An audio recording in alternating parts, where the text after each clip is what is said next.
అది నిజంగా ఓ అసాధారణ ప్రయోగం. మన దేశంలోనే జరిగింది. అద్భుతాలకు నిలయమైన డిఆర్‌డిఓ మేధావుల ఆధ్వర్యంలోనే జరిగింది. మన దేశాన్ని శత్రువుల బారి నుండి కాపాడే రక్షణ శాఖకు చెందిన ఆయుధాల గురించిన పరిశోధన విషయంలో జరిగింది. ఫలితం 100కు 100% సక్సెస్ అయింది. భారత ఆయుధ శక్తి మరో కీలక ముందడుగు వేసింది. తొలిసారి రైలు పైనుంచి బాలిస్టిక్ క్షిపణిని ప్రయోగించే సామర్థ్యాన్ని పరీక్షించింది. ఈ విషయాన్ని డిఆర్‌డిఓ రక్షణ మంత్రి రాజ్నాథ్ సింగ్ ప్రకటించారు.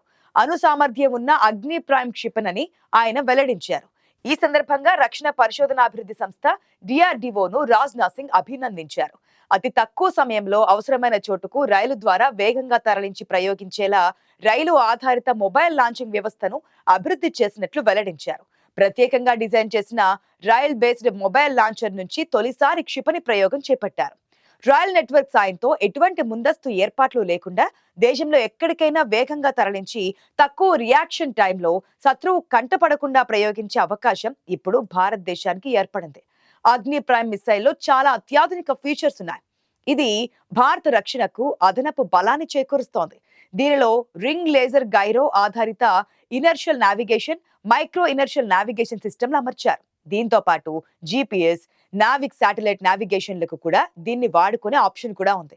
ఈ మిసైల్ కున్న కెనిస్టర్ డిజైన్ కారణంగా తేలిగ్గా ఎక్కడికైనా రవాణా చేసి భద్రపరచవచ్చు కూడా.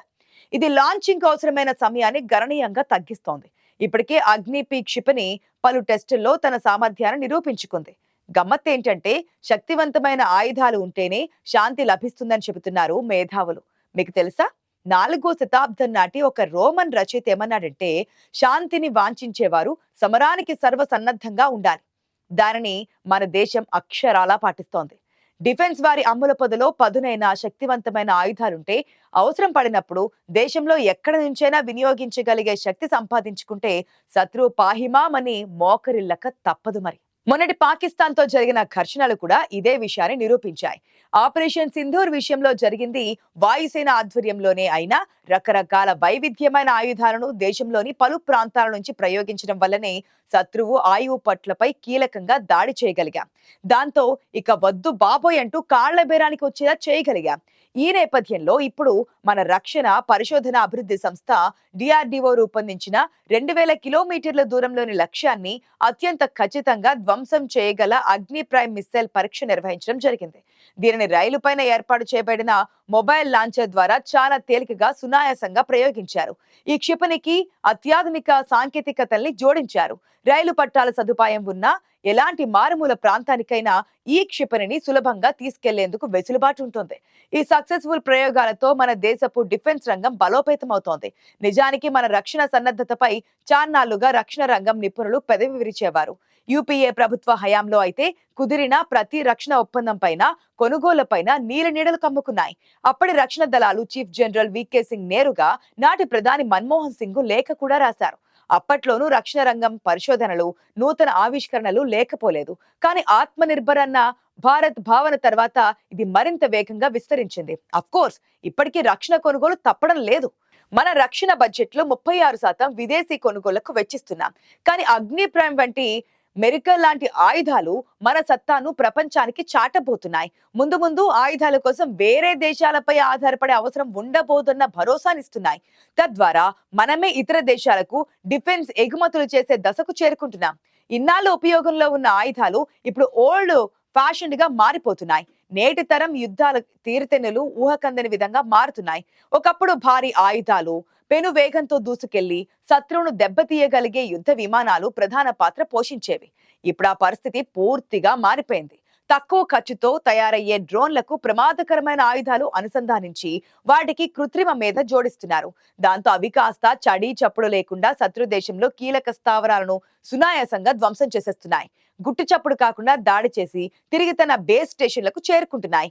వీటి వల్ల భారీ ఖర్చు కూడా తప్పుతోంది.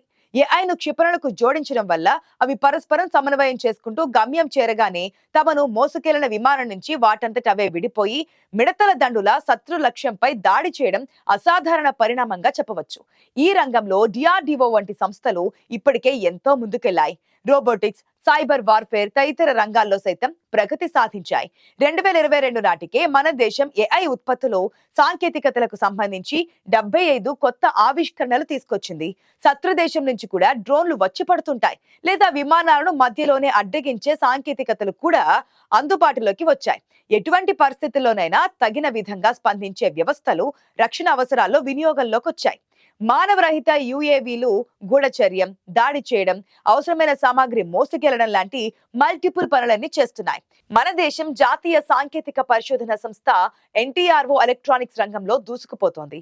శత్రు దేశం కమ్యూనికేషన్ల వ్యవస్థను విచ్ఛిన్నం చేయగల C4 ISR వంటి అత్యాధునిక సెన్సార్ వ్యవస్థను అభివృద్ధి చేసింది. వాటిని మొన్నటి ఆపరేషన్ సింధూర్లో రాఫెల్ యుద్ధ విమానాలకు, తేజస్ విమానాలకు అనుసంధానం చేయడం వల్లనే మన సైన్యానిది పైచేయిగా మారింది. 2022-23తో పోలిస్తే 2023-24లో మన రక్షణ ఉత్పత్తుల విలువ 1.27 లక్షల కోట్ల రూపాయలకు చేరింది. ఈ క్రమంలో ఇప్పుడు రైలు పైనుంచే జరిగిన అగ్ని ప్రైమ్ క్షిపణి ప్రయోగం ఒక కీలక మలుపుగానే చెప్పాలి. యుద్ధ సమయాల్లో క్షిపణుల వికేంద్రీకరణకు అగ్ని ప్రైమ్ అద్భుతంగా అక్కరకొస్తోంది. అయితే మౌలిక సదుపాయాలు మెరుగుపరిస్తేనే దీనికి సార్థకత లభిస్తోంది. చాందీపూర్ సహా ఇతర ప్రాంతాల్లో క్షిపణి ప్రయోగ కేంద్రాలున్నాయి. అలాంటి ప్రాంతాలను వదిలిపెట్టి రైలు బోగి నుంచి అగ్ని ప్రైమ్ ను ప్రయోగించాల్సిన అవసరం ఏముంది? దీనికి నిపుణులు ఆసక్తికర సమాధానాలు చెబుతున్నారు. సహజంగా క్షిపణులను తరలించడం కష్టం. అంటే క్షిపణి రవాణా అనేది అత్యంత భద్రత మధ్య జరగాల్సి ఉంటుంది. టార్గెట్ ని రీచ్ అయ్యేలా క్షిపణిని మోహరించడం కోసం ఒక చోట నుంచి ఇంకొక చోటకి తరలిస్తూ ఉంటారు. మన దేశంలో విస్తరించబడిన రైల్వే నెట్వర్క్ 70,000 కిలోమీటర్ల ట్రాక్ తో ప్రపంచంలోనే 4వ స్థానంలో ఉన్నాం. మరి రైల్వే బోగిలో క్షిపణిని తరలించడం సాధ్యమైతే 70,000 కిలోమీటర్ల మేర రైల్వే ట్రాక్స్ ఉన్న భారత్ లాంటి దేశాలకు అది ఎంత ఉపయోగకరమో అర్థం చేసుకోవచ్చు. అంతేకాదు, రవాణాతో పాటు లాంచింగ్ కూడా రైలు బోగి నుంచే సాధ్యం కావడంతో శత్రు దేశాలు అప్రమత్తమయ్యే లోపుగానే క్షిపణులతో విరుచుకుపడే అవకాశం ఉంటుంది. సహజంగా ఇలాంటి క్షిపణులను సైనిక స్థావరాల్లో దాచిపెడుతూ ఉంటారు. కానీ ఇప్పుడు కేవలం రైలు బోగీలో దాచి ఉంచి శత్రు దేశాల కళ్ళు గప్పి వాటిని సమయానుకూలంగా ప్రయోగించవచ్చు. శత్రు దేశాల శాటిలైట్స్ నుంచి కూడా వాటిని దాచి ఉంచొచ్చు. రైల్వే టన్నెళ్లలో వీటిని భద్రపరిచేందుకు అవకాశం కూడా ఉంటుంది. భద్రపరిచే ప్రాంతాలు, లాంచింగ్ ప్యాడ్ల విషయంలో అనేక ఆప్షన్లు కూడా మనకుంటాయి. అందుకే ఈ రాయల్ బేస్డ్ అగ్ని ప్రైమ్ క్షిపణి ప్రయోగం అత్యంత స్పెషల్ గా మారింది. ఈ పరీక్షతో రైలు నుంచి క్షిపణులను పరీక్షించిన రష్యా, అమెరికా, చైనా దేశాల సరసన భారత్ కూడా నిలిచింది. భారత్ కంటే ముందు ఈ దేశాలు రైలు నుంచి క్షిపణులను పరీక్షించాయి. తాజా అగ్ని ప్రైమ్ ప్రయోగంతో ఖండాంతర బాలిస్టిక్ క్షిపణి ప్రయోగించగల సామర్థ్యం కలిగిన దేశాల్లో ప్రస్తుతం భారత్ ఒకటిగా నిలిచింది. ఈ పరీక్ష పూర్తిగా విజయవంతమైందని, అన్ని లక్ష్యాలను సాధించిందని డిఆర్డీఓ ఒక ప్రకటనలో వెల్లడించింది. అగ్ని ప్రైమ్ క్షిపణిని ప్రయోగించిన తర్వాత దీని ప్రయాణాన్ని వివిధ గ్రౌండ్ స్టేషన్లు ట్రాక్ చేశాయి. ఇది చిరస్థాయిగా నిలిచిపోయే ప్రయోగమని డిఆర్డీఓ అభివర్ణించింది. ఈ విజయం భవిష్యత్తులో రైల్వే నెట్వర్క్ ను సైనిక సేవల్లో చేర్చేందుకు బాటలు వేసింది.